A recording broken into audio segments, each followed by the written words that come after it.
Bing, boing, bing. Everybody has a story to tell with Toddie One Skip. Hey guys, this is Everybody Has a Story to Tell with Toddie One Skip. Everybody does have a story to tell, but nobody takes the time to listen until now. Guys, I hope to do a few things on this channel today. Something popped off in the Scientology world, so I will be taking care of that, eagerly waiting to take care of that. So guys, this video is it's going to go into a little bit more detail about Gypsy Rose. So I put on my other channel, Issues with Toddie One Skip, a little 9-minute video about Gypsy and the fact that I've come to the conclusion that she doesn't have the ability to love anybody, not even herself. Now, let me debunk everything that kind of proves what I think. And of course, this is my opinion. I am not a doctor. I'm 62 years old. I've worked with kids in a residential rehab. I've worked with inmates. I mean, and these were jobs that I had for a substantial amount of time. So, you know, I've been in the recovery field for a while. This is my opinion. Okay, this is just my opinion. And this channel is more about humanity and how people work. And so the reason why I don't think Gypsy loves including herself is because Gypsy's always trying to be somebody else in her hair, in her makeup, in her body, in her fantasies. She is always trying to be somebody besides who she is. If you love yourself, you embrace yourself. You are proud to be who you are. You come in as who you are. I'm Toddie One Skip. I'm walking into the room. I have the confidence that Toddie One Skip has. I am her. Gypsy has taken parts of things that she likes or things that she's attracted to or things that she thinks look good, or I don't know, and has carried them, and they have become a part of who she is. But then as soon as she finds something else that she admires or likes or another attraction, she takes on that, and the others just fall off. It's like a skeleton that just keeps changing skin. That's the way that I see Gypsy. There is no consistency. There is no pride. She, with her mouth, she says something different.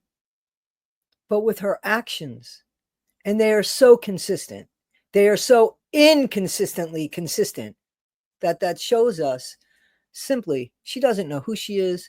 She doesn't want to know who she is. She doesn't want to work on that. She had all the time in prison to work on herself. She was busy making up fantasies, not just sexual fantasies, fantasies. So when I think of that, I think, well, maybe her life was so bad. And then I watched a video, and I'm so sorry because I don't remember who put this video out, and I've been looking for it since. And it was about Dee Dee's criminal past. Now, some people might say, well, don't you consider that abuse, Toddie? Listen, my dad had a criminal past. There would be times I'd come home from school and he wasn't there. He was in jail, whether it was because he didn't pay child support or because he broke the law. What's the excuse? There's a lot of parents. I mean, parents are only people, right? But when we're younger, we think that, man, they could take care of anything. They could fix the world for us. If something goes wrong, those are the people, right?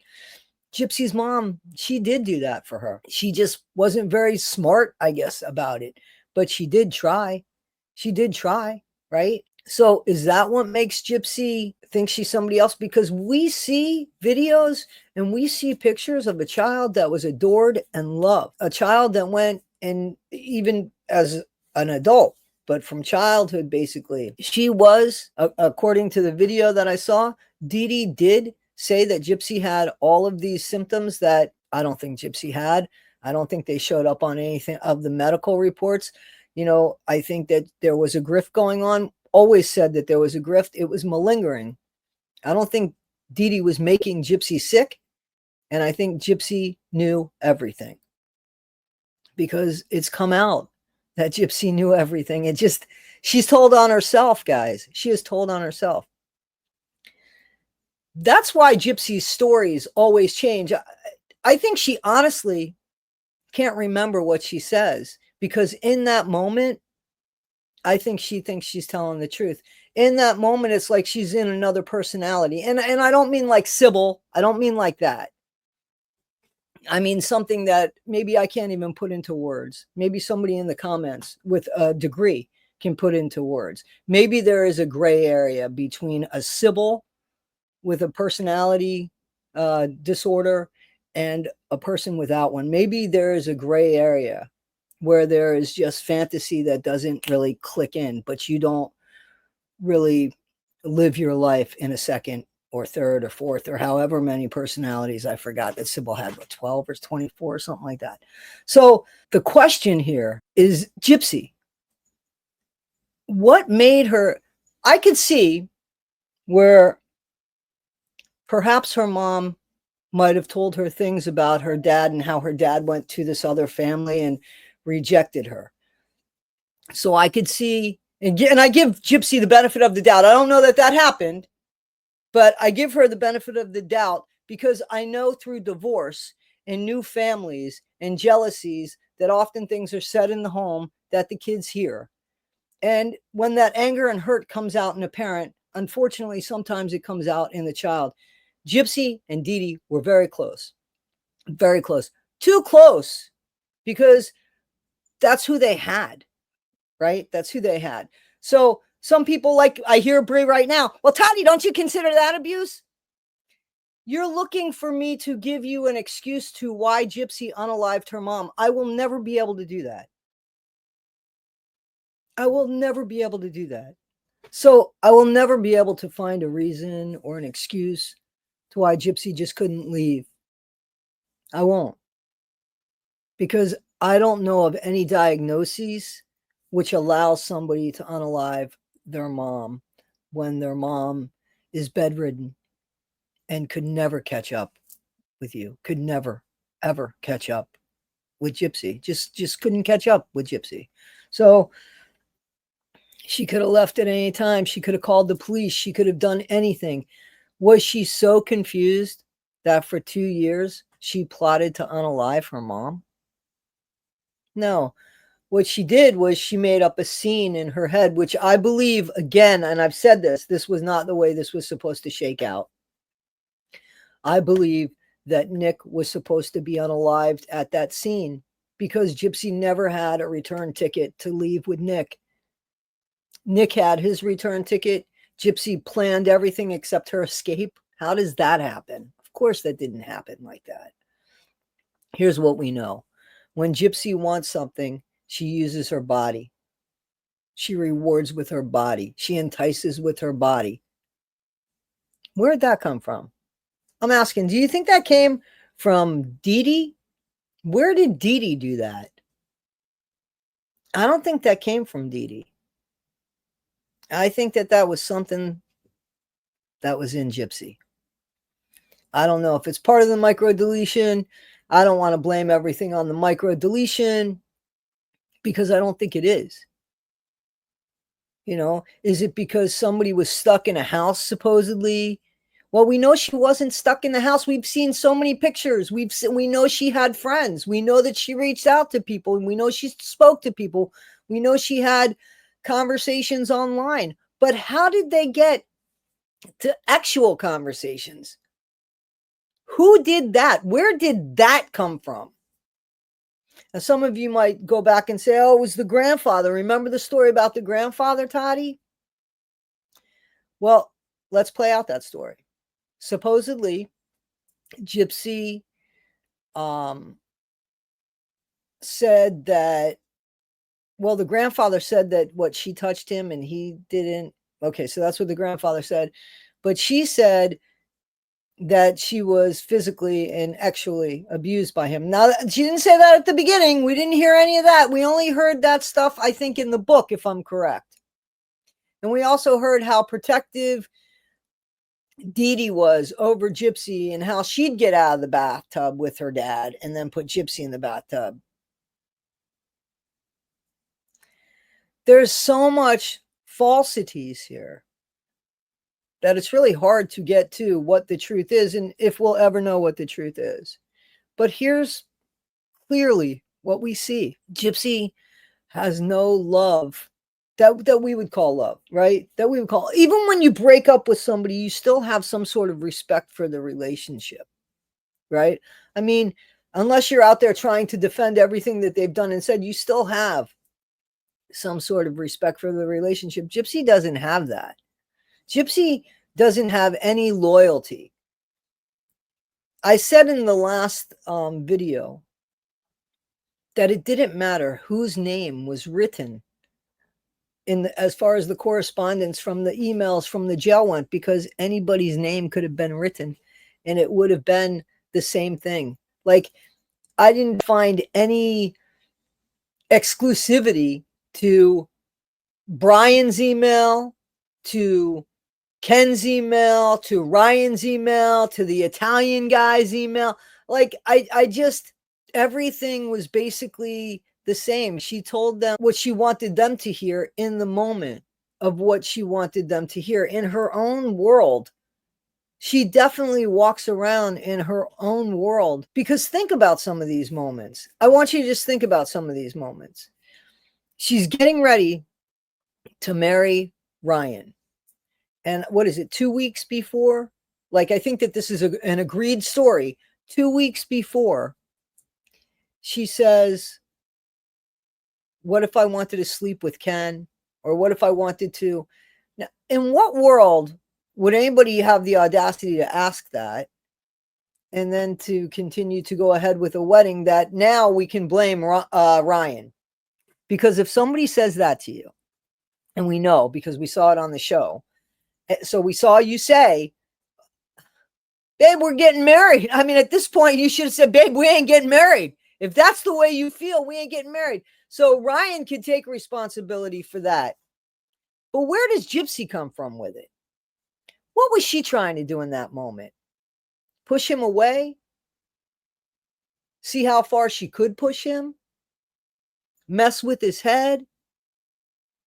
Let him know that, listen, I don't need you. I really don't need you. I might need you on paper, but I really don't need you. And don't be surprised if something happens in the future. I'm giving you a heads up now. Is that what was going on? Was she telling him that way? Or was it just the moment?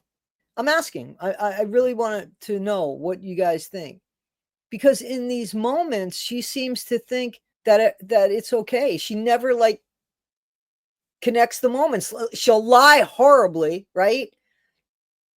Only to lie about something else, only to lie about the same exact thing in another interview a month down the line. Is it because she doesn't really remember where she was in her life? Here's a person that has become several other people, right? Several other people. She dresses like several other people. She takes on the persona of several other people. Even to this day, we've seen she was wearing wigs. She could say she wore the wigs to be incognito. No, she's always messing with her hair. She's just not happy with who she is and unclear of who she is. And now she's got a daughter on top of that, and she still can't even really define herself as a mom. Like, that's just the truth. You could see that. When she talks about Aurora sometimes, it's so very passionate, right? And I believe in that moment it is. You know what it reminds me of now that I think about it? You know when somebody takes a pain pill, right? And nothing seems to bother them. It's like, or when somebody's drunk or drinking, right? And it seems everything is, oh, perfect. Things are great. Perfect. In your world, everything is great, right? And then when you sober up, it's like, yeah, that's fucked up. That's I'm not going to tolerate that. That's kind of the way Gypsy is. It's like whatever is, I don't know if it's in her head or if it's in the surroundings.